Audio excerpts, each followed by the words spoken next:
بھائی کا سوال ہے، مفتی صاحب کالے کپڑے پہنے ہوئے ہیں، کالے کپڑوں کے بارے میں کوئی بات فرما دے۔ دیکھو میں محرم میں کالے کپڑے کا قائل نہیں ہوں، اس کی وجہ کہ مشابہت نہ ہو اہل سنت اور غیر اہل سنت میں، پر اس کے علاوہ کالے کپڑے پہننا شریعت میں منع ہے۔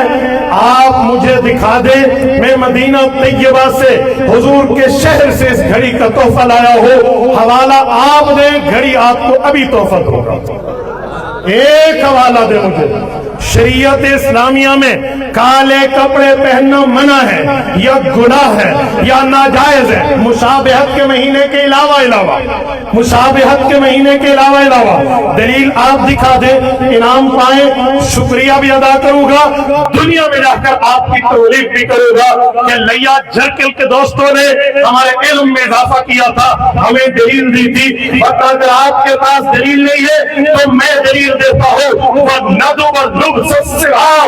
کالا کپڑا پہنو اچھی بات ہے، آپ اٹھائیے کنز الدقائق آخری جلد اٹھاؤ، مسائل شفا اٹھاؤ، امام ابو برکات نصفی رحمہ اللہ نے یہی لفظ لکھا ہے، اٹھائیے ابن نجیم العراقی رحمہ اللہ کی بحر الفائق، انہوں نے یہی لفظ لکھا ہے، اٹھائیے نہر الفائق یہی لفظ لکھا ہے، اٹھائیے فتاوی کی کتابیں یہی لفظ لکھا ہے، آپ اٹھائیے کتاب الاثار کا مقدمہ جہاں قاضی ابو یوسف رحمہ اللہ امام ابو حنیفہ کے معناس شاگرد نے احناف قضات کا لباس نکال رکھا تھا، تو اس بنیاد پر احناف کے قاضی اعلیٰ لباس پہنتے تھے، تو پھر اعتراض کیوں ہے؟ میں سلام پیش کرتا ہوں علامہ شبیر احمد عثمانی رحمہ اللہ کو، جنہوں نے پاکستان کا قومی لباس شیروانی کالی قمیض قرار دیا تھا، اور وہ بھی خواجہ حسن کو یہی بتایا تھا، تو اللہ اکبر، ان دلائل کے موجود بھی آپ نہ مانے تو کیا کریں؟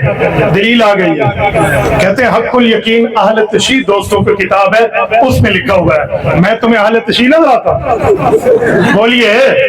میں تمہیں اہل تشیع نظر آتا ہوں یا اہل سنت؟